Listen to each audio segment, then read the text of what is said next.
Alright, boys and girls, here we have a heavily modified and then unmodified and then remodified 1980 Les Paul Standard. This is a Norland era Les Paul Standard. You'd see kind of the kicked out open book headstock profile shape there. I think a lot of guitars from the Norland era get a bad rep. Of course, everybody loves the deluxes. This is a little cool. It's 1980, and one of my favorite features is, of course, Les Pauls from this era had a three-piece maple neck. If you'll flip that over, Will. Now, this, as you can see, the finish has been stripped off, and I don't know if you can see the layers of the laminate or whatever, but anyway, there you go. You'll notice the big thing that's different here is the regular mortise and tenon or whatever dovetail neck joint has been sanded and shaped into like the Neil Schon of Journey fame, Neil Schon, however you say his name, profile, like for his Les Paul back when he had his signature Les Paul. Basically, I just my hands aren't that great or aren't that big. I got short little fingers. You see my pinky barely makes it across the neck.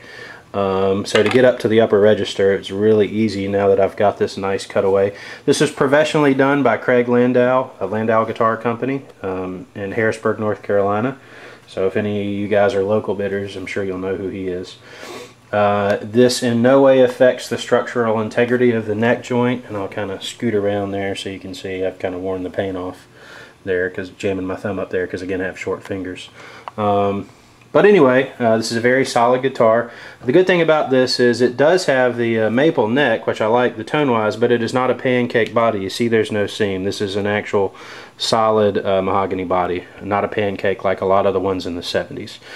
If you'll flip it back over, you can see the original color of this guitar was kind of a sky blue thing, and of course the nitrocellulose is darkened over time, so it gives it kind of a teal, turquoise, green color. I'm not sure what you want to call it. Aquamarine. Aquamarine, whatever. You can see the volute on the back of the neck.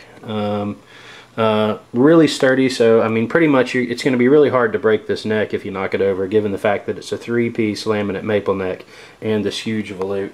One of the weak points in any guitar with an angled neck is if the dog runs through and knocks it off the stand, usually this is where they're going to break. It's not going to happen with this guitar. Other modifications, this is not the original bridge pickup. It is a era correct replacement, actual Gibson humbucker. This is the original one. This guitar is 31 years old now, and it sounds like a Les Paul should. I have replaced the tuners that somebody had on here were some really old beat up Grovers, and I didn't like them, so I put some Schaller Deluxe. They're 14:1 ratio.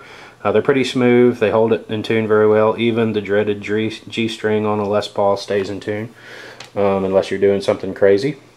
And everything else, the pots, the whole wiring harness, everything else is original except for a jack and the switch, which I've replaced with some good Switchcraft ones.